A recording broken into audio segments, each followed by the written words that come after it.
the event, which we will be discussing tonight. Her soul consciousness may have had enough power to say, okay, this reality is a bunch of blase nonsense. We're going to go on to something else right now. No, it's just like dying or passing, which I love that word too. All right. In other words, my death is going to be different than everybody else's death. Whether or not I know what it is just for me. Some people can experience their own death in the here and now because they can consciously walk into, at any time they want to, another reality. In other words, it's another reality. 1 year before the murder-suicide, that was Michael's voice at the group. And he was talking about the way I look at it, if it was tomorrow, I'd go to sleep, I'd be ready. My death is going to be different to everybody else's death. Some people can experience their own death in the here and now. It was about 4:30 on the afternoon of Tuesday, September 8, 1981. The two children, boys 11 and 6 years old, walked home from school after getting off the school bus and seeing their mother's car was back in the driveway. Catherine had been gone to Kentucky for 5 weeks and had arrived back Monday, September the 7th, Labor Day night. Michael had already gotten home from Dallas on Friday.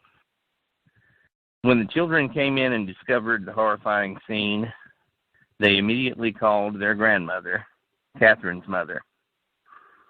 The scene was shocking.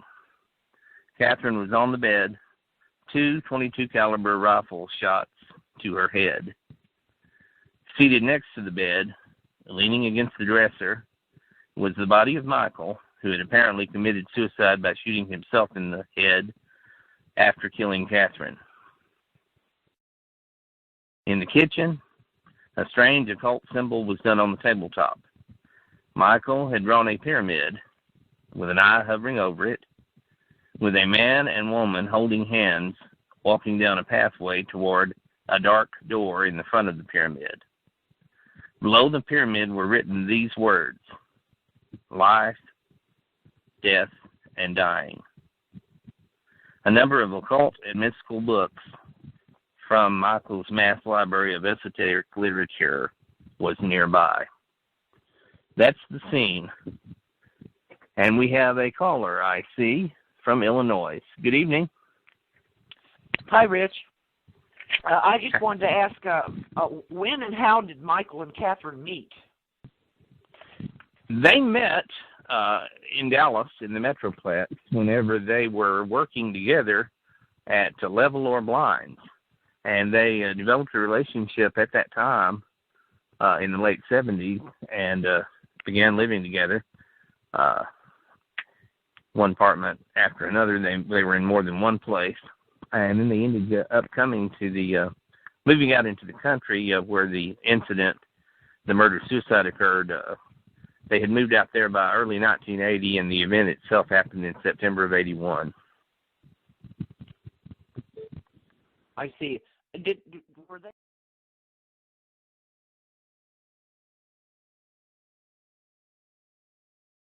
saying that it was her sister because she had been missing for all that long a period of time, but the family had never reported her missing because they weren't close. And I always thought that was so odd and so chilling that you wouldn't even report your sister missing for so many years. Wow. We have another caller from Northeast Texas on the line here. Hello, Northeast Texas. Hello. Can How you are hear you me? this evening? Yes. I'm doing good. Great. Well, tell us. I'm calling about serial killer David Wayne McCall that was here in Paris, Texas. I knew him between 1984 and 1987.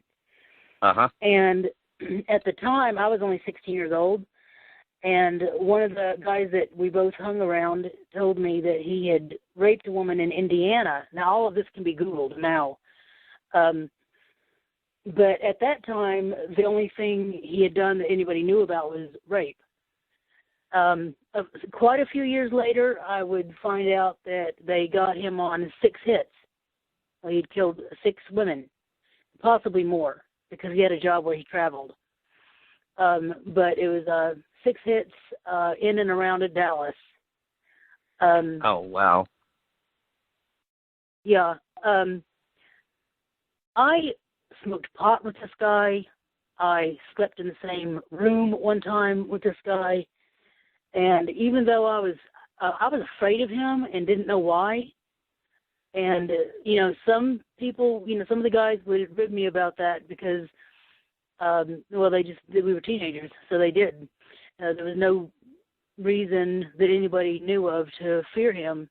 So I think it's very interesting that at 16 I picked up on something, even though I didn't know what. But I think that's very interesting that I knew someone who was going to become a serial killer. Yeah. And he started out with That's scary. And it was David Wade McCall, and you can Google information about him. Yes.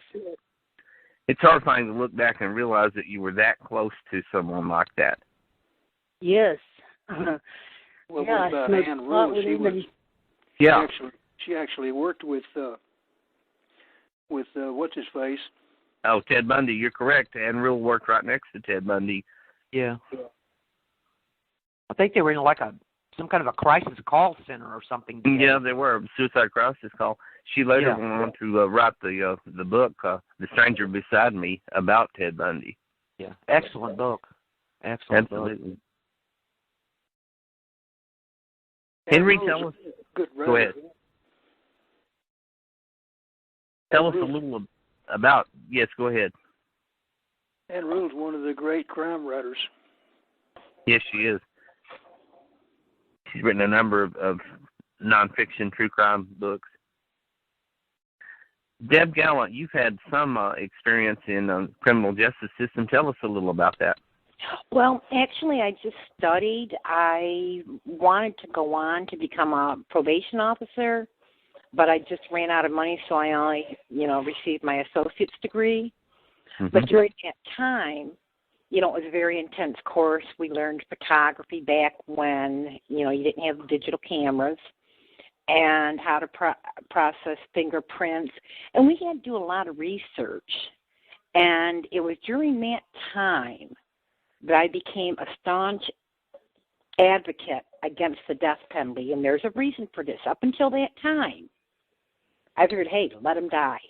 However, when I was doing research, and this was like 1988, I read up on how they had found 300, and I forget, so many people that they thought were guilty and later found out after their death they were innocent. And that made me think. I thought, even if one person, is put to death for something they didn't do, it's just wrong. And even though my next door neighbor was murdered, and I woke up to her screaming, being murdered, even that, at that time, we knew he did it, but all I wanted was for him to be in prison the rest of his life. I thought, make him be as miserable as he made, everybody else. And since then, they've come out with the Innocent Project and a lot of things where DNA has exonerated a lot of people that had been in prison for years, some on death row, and never thought they'd see the outside of the prison again. And here they had, were not even guilty. Deborah, have you ever heard of Randy Steidle? No. Now, where was he? I was just looking up the serial killer we had in our area. Go ahead. Well, Randy Steidle was someone that I met when I was very young. I was only about 18, and I dated him for a while. Several years later, he and another man, this is in a town, it's also called Paris, Illinois. He and another man were arrested for the murder of a young couple, Karen, and I can't remember the other man's name. It may have been Randy Rhodes. The bodies had been, I believe, strangled, stabbed, and the house was burnt down. Well, eventually Steidle and the other man, I can't think of his name, they ended up on death row. And 19 years later, Steidl was exonerated and found that he had been railroaded by the Paris police and the state's attorney. So he had spent all that time. He's not the man that originally came from Ohio, is he? No, I believe Steidl grew up in, as far as I know, he grew up in Paris, Illinois. Okay, the reason I was asking, because there was another case in Texas. I read the book so long ago, I can't remember. I want to see the Thin Blue Line, but I may be wrong. But the man had come from Ohio down to Texas to work, and he had picked up a hitchhiker. And he let the hitchhiker stay overnight with him, and I don't know, took him somewhere, and they found 2 bodies. The hitchhiker blamed it on him, and they let the hitchhiker off, stating that, well, you know, he's state witness and all this. Years later, this man was on death row and had received reprieves. That's the only reason he was still alive. But years later, they somehow linked or figured out that he wasn't the one that committed the murders. But they didn't go after the hitchhiker. He had killed other people since they prosecuted him for that, but not for, you know, this man. I read that book, I want to say in 1995, and I was just very upset about it because I thought, you know, what kind of justice system is this if the perpetrator goes free and somebody else? Yeah, and of course, now it's coming out all over the news that all these attorneys, police, prosecutors, and everything are fabricating evidence, and they're lying. And this apparently is going back, they say, for decades, and it's all over the country. And there's something called the Innocence Project. Yeah, and also something to do with the DNA. Some of the labs had mishandled DNA for decades. And, you know, that's just really, really scary when you stop and think about it. Oh, yeah, because they would pick up stuff. Evidence, and put it all together, so you're getting DNA on items that otherwise wouldn't have had it, you know, and it just messes the whole case up. Yeah. And that's basically what happened to Steidl. Yeah, like I said, I'd read that other one. I just looked up that murderer I was telling you about earlier. Okay, it says on here in a 10th Lucas County Common Pleas Court on October 2nd, and this was, just a minute, let me see the year exactly. Oh, it says 2015, but it was in 2006. I didn't think it was that long ago. Okay, anyways, it says, in a 10th Lucas County Common Pleas Court on October 2nd, Toledo long-haul trucker Delmas Colvin admitted to strangling and suffocating 5 prostitutes and dumping their bodies in remote areas in and around the city. Yeah. And at that time, they had links to him murdering a 7th prostitute. So, you know, on it goes. Absolutely. You know, there have been a number of people on the death row in a number of states that have been exonerated by DNA evidence at some point. Right. And that Barry Bonds case, that was in Montana. Are you familiar with that?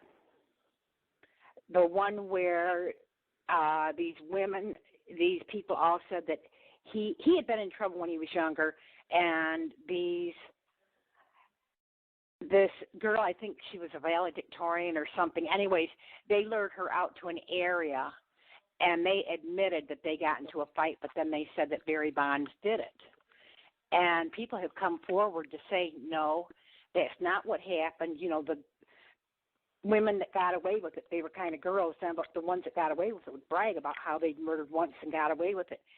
They let Barry Bonds out for like a year, and then they decided, no, we're going to just put him back in here, and they found him guilty, and he's, you know, has this life sentence, and I have been connected to that link. And one of the reasons being is, okay, you know, is there DNA that can exonerate him? I don't know that he's innocent, but, you know, when you have so many people come forward to state other facts. It just makes you wonder. Yeah. And the prosecutor at that time was running for some kind of office, so he wanted to, that's another thing. It becomes political. They want to make a name for themselves. Yeah. And I'm sure that's happened, ever since there's been, police forces and Oh, yeah. FBI Beginning and of time. prosecutors and the whole bit. I mean, they're the ones that are in position to fabricate evidence if they want to. Right. I'm really surprised that Scotland Yard didn't hang the Jack the Ripper murders on some poor soul. Well, they tried. They tried. Absolutely. And somebody said they discovered who. Somebody said there's new evidence that it was a policeman that did those murders. Anybody? But there's all kinds of theories. Patricia There's Cornwell I heard has it was an excellent book I out heard there. it was a prominent doctor. I heard it was a prominent doctor. I did too. Because I he think had knowledge of the anatomy, he was taking their uterus out and wrapping it around them. Yeah. Only a doctor at that time would have known how to do that. Right. It's like that Black Dahlia that's never been, they've never solved that, although there's been a lot of theories. Uh-huh. They thought think that it might have was, been a doctor, too. They think it was the famous torso killer. I can't remember what area he was killing in, but he was out of his normal area. But the crime was basically the same. And they called him the torso killer. They never found him. And because what happened to the Black Dahlia was so close to what happened to the other victims, they think that that's who it was. It's a good possibility there.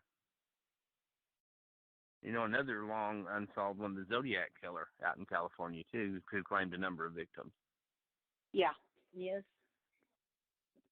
Yeah, They've got more than one that they call the Zodiac Killer. Say what you want about the Zodiac Killer. He did have a sense of humor. Oh, those strange letters that he would send to the newspapers. Right. What about that BTK killer? Uh-huh. Yeah, BTK.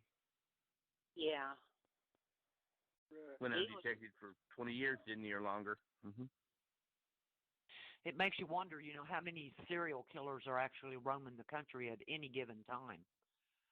Are there 20 or 30 of them, or, are there over 100? According to John, the guy that instituted the FBI profiler program. Uh-huh. Yeah, I know who you're talking about. I can't think of his last name. Back in the 80s, he said that at that time there were over 100 serial killers. He estimated that there were over 100 serial killers operating in America. Man. See, they get smarter. They get smarter at hiding the bodies and planning false trails and all that.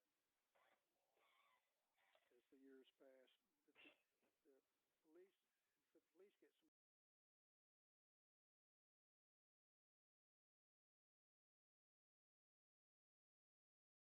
Knew himself. He knew he was out of control. He knew who he had signed with. He knew the gang world he was wrapped up in. And he had already been shot one time and almost murdered. And so he knew what he was in, and he knew it wasn't going to end well. Well, Jake, can you tell us what happened the night Tupac was killed? The night Tupac was killed, he went to Las Vegas to see his friend Mike Tyson fight. Had a heavyweight title fight, and he went with his crew, with Suge Knight and other Blood Gang members. They watched the fight. Everyone was in a good mood. When Tupac was leaving the fight, he was interviewed by a cameraman, and then when he was leaving, his crew spotted a Crip member in the MGM lobby. And this Crip member had stolen a death row golden-plated necklace off of the member off of a blood member. So they whispered in Tupac's ear, hey, that Crip member over there, he's the one that stole our medallion. Tupac, trying to be the hero, ran over, punched this Crip member in the lobby, and all of the crew started jumping on this guy. His name was Orlando Anderson. They started jumping him, kicking him, punching him.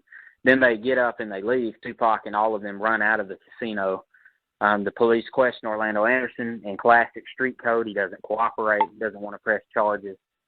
And Tupac goes back to his hotel room and tells his girlfriend she better stay in the hotel. So they get in their car in a black BMW, and they're riding down the road and down the strip in Las Vegas. They're going to a club named 662 where Tupac's supposed to perform. Suge Knight's driving the car. Tupac's in the passenger seat. There's a lot of security behind Tupac following him. And around this time, or a little bit before it, based on the Compton police I've talked to who dealt with the case, they said that Orlando Anderson, when Tupac went and punched him, Tupac signed his death certificate because you don't do that in their world. And Tupac was out of control, and he bit off more than he could chew. And it's very sad. And so they went back and decided, the Crips decided that they didn't care if it was Tupac. He had disrespected him. He had punched him out in the open in front of everybody. And there were, and as far as their eyes were considered, they don't see Tupac. They have no regard for human life. And they saw him as a blood member. And so he was driving down the road. They're bumping their music. They get pulled over because their music's too loud, Suge and Tupac, and they don't have license plates and all that. They're let go.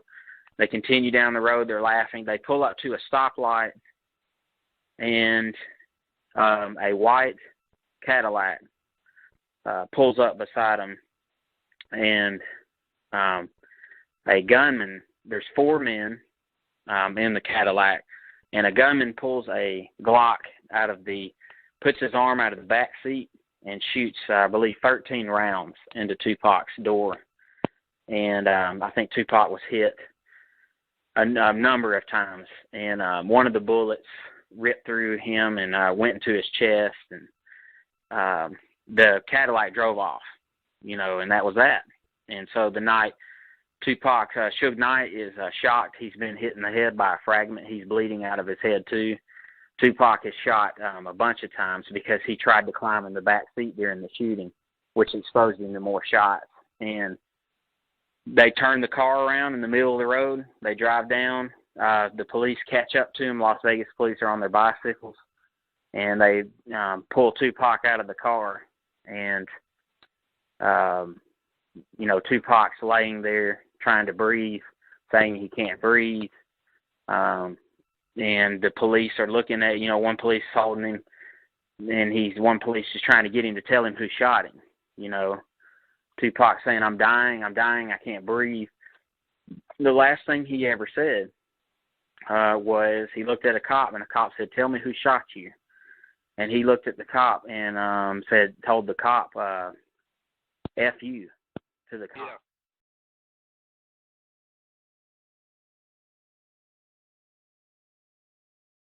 In a good mood and was trying to maintain that and being silly and laughing, and for whatever his reasons he took a wet washcloth and popped me in the face. Well, it hit my eyeball, and it caused a headache that I would later go to the emergency room, and they would give me some ibuprofen.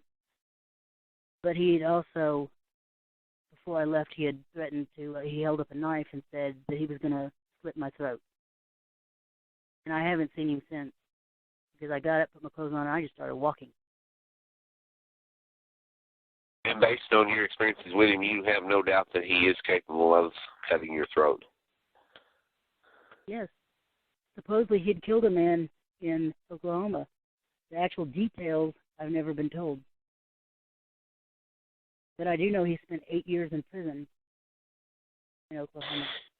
You mentioned that he had 3 previous wives. If I'm not mistaken, at least 2 of them died in somewhat questionable accidents. He claimed to have been married 4 times. The first one he said he divorced because she wouldn't take care of the children. The other 3 died. 2 in car accidents and 1 cancer. I have met his mother, who died 2 months later. I have met his brother, who wouldn't look at me, his daughter, and his favorite niece. And I could have asked them questions, but he never left my side. See, I would have to ask them questions about him in front of him.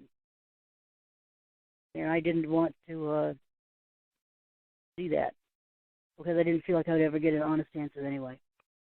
His mother did tell me, control him, and smiled at me before she died. And I just smiled and nodded, thinking, there's no way I can control this guy. I understand Sounds that. like you were lucky to get away from him. I feel that I'm lucky to get away from him. It hasn't been Probably easy. lucky to be alive. Absolutely. Very possibly. There was 3 occasions, 3 nights in a row where I was certain that he had drugged me. The first time we had smoked meth, remember, methamphetamine, and I went unconscious while performing oral sex on him. And then I woke up, and I realized what was happening, and the next thing I know, it was a blackout again. And the very next day, I didn't know who he was that morning. I didn't know who he was. And I tried to play it off, asking him for a cigarette, trying to get my mind together, and of course, eventually it would dawn on me who he was. The next night, same thing happened.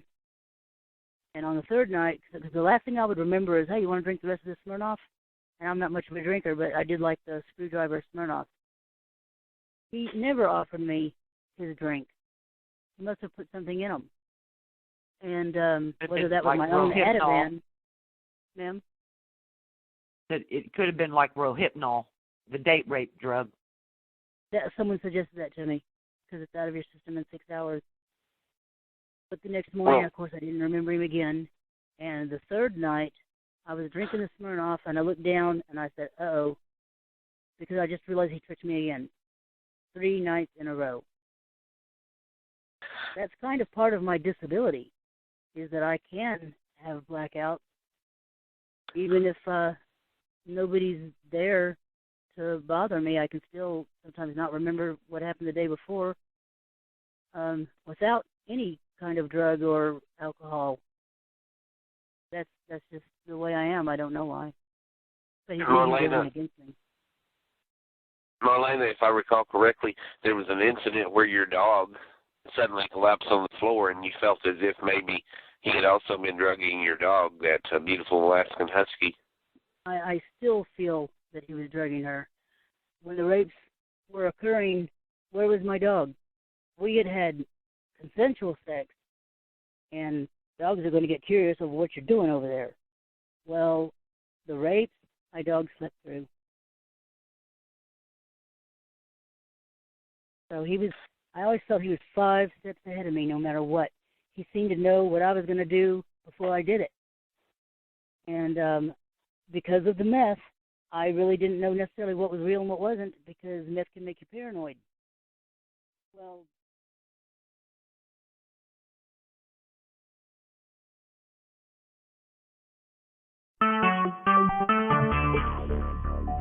Talk shoes.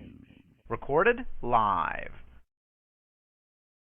This is Rich Vernadeau, and this true story I'm going to be sharing here, the man who told it to me is going to remain anonymous. He was a Vietnam veteran, and this is a true event that occurred in his life. I had gone out with some friends and had quite a bit to drink.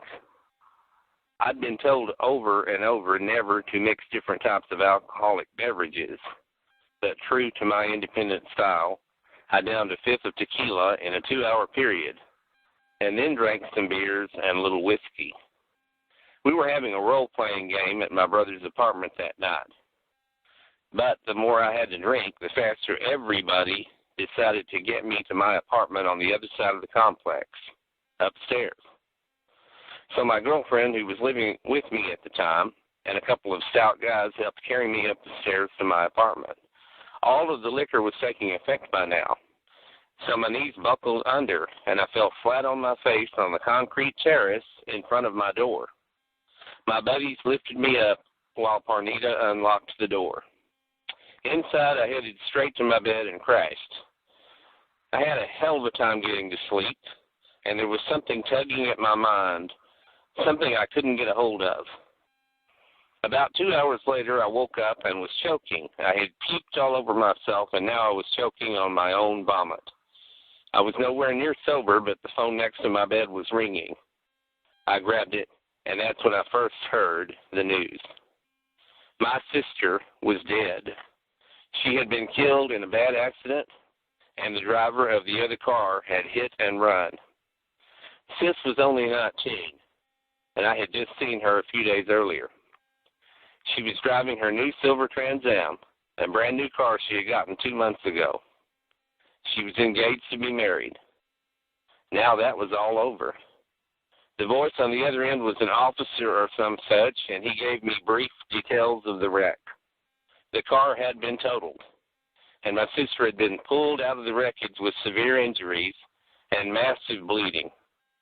She arrived at the hospital, DOA. My first reaction, aside from shock and outrage, was to get up from the bed and go to the hospital and stay with her body as she was moved from there to the funeral home.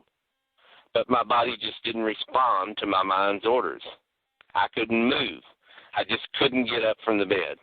My girlfriend came in and told me I ought to just stay put because I was plastered and there was nothing I could do anyway. But I already knew there would be hell to pay for the guy in the other car once I got my hands on the son of a bitch. The cops beat me to it. The man was arrested about 2 hours later near Houston. The wreck had taken place in Austin. He was a black man, heavily inebriated, and he had a history of drunk driving. He was booked on several charges, among which was involuntary manslaughter, hit and run, and DWI. The following days were hell. The funeral of my sister, the grief, the whole thing was traumatic, and I was just obsessed with the loss of my sister. I assumed that justice was being done and that the man would go to the penitentiary. But when the big day in court came, I attended, and the man got a year's probation. I made up my mind it wasn't over. It wasn't going to end there. No man was going to kill my sister and just walk scot-free. No way.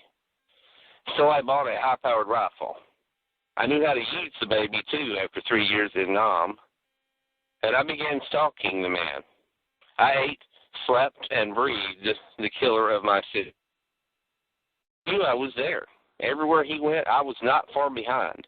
I followed him to liquor stores. I stayed a few yards behind him in city parks. Any place he went, I went. One day I had the perfect chance, the ultimate opportunity, and every fiber in my body said go for it.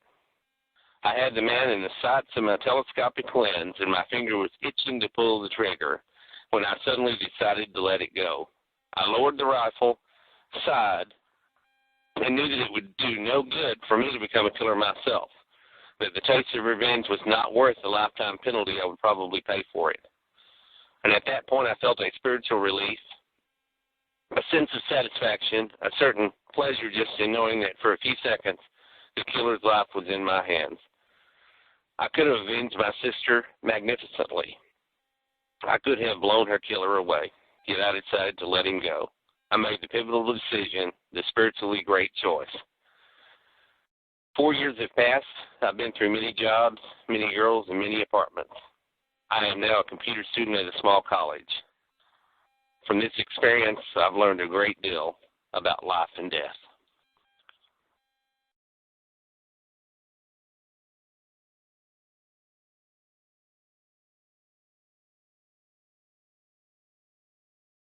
True crime story, Dallas, early 1970s. A man named Dean, now deceased, was a key figure in this true story. Dean was admittedly no angel and had a rough life that included military service and excursions into all walks of life, including occasional criminal activity. Dean was the pimp for a lovely, tall, svelte young woman with long black hair of American Indian descent. Picture in your mind a young Cher. Distinctive, unusual features that would not only attract the average guy, but a distinctive physical appearance that made this young lady remembered and easily identifiable. This attractive young lady would rent a cheap motel, go into a bar or club and lure a prospective John, bring the Mark back to the motel room and get him into bed with her. Dean would be secretly hiding in a nearby closet. During coitus while the Mark was on top of this young hooker, Dean would suddenly emerge from the shadows and whack the victim on the back of his head with a blackjack, rendering the victim unconscious. Dean and the young woman would then proceed to steal the victim's wallet, all of their cash and credit cards. Often these would be wealthy, prominent gentlemen and/or married men who for numerous reasons would not pursue making a police report. Dean had warned the girl, however, that there is always the danger of picking up the wrong one. Well, one afternoon Dean received a frantic call from the young woman, from a payphone in a small pool hall bar. She pleaded with Dean, "Get down here fast, I need help." Dean hurried to the location as fast as he could get there, speeding down the freeway to an exit which took him to the scene. When Dean entered he could find nobody in the bar, but he smelled gunpowder. He looked underneath one of the pool tables and saw a scene of utter carnage. The young woman began to crawl out from underneath, wounded and bleeding profusely, barely alive. She died in his arms before an ambulance arrived. The young woman had been shot by a shotgun blast. The crime remains unsolved, but Dean maintained that it was one of their victims that followed and tracked the girl down after having been robbed. They had finally targeted the wrong one, the one who was determined to get revenge for having been robbed. Rich Vernadeau.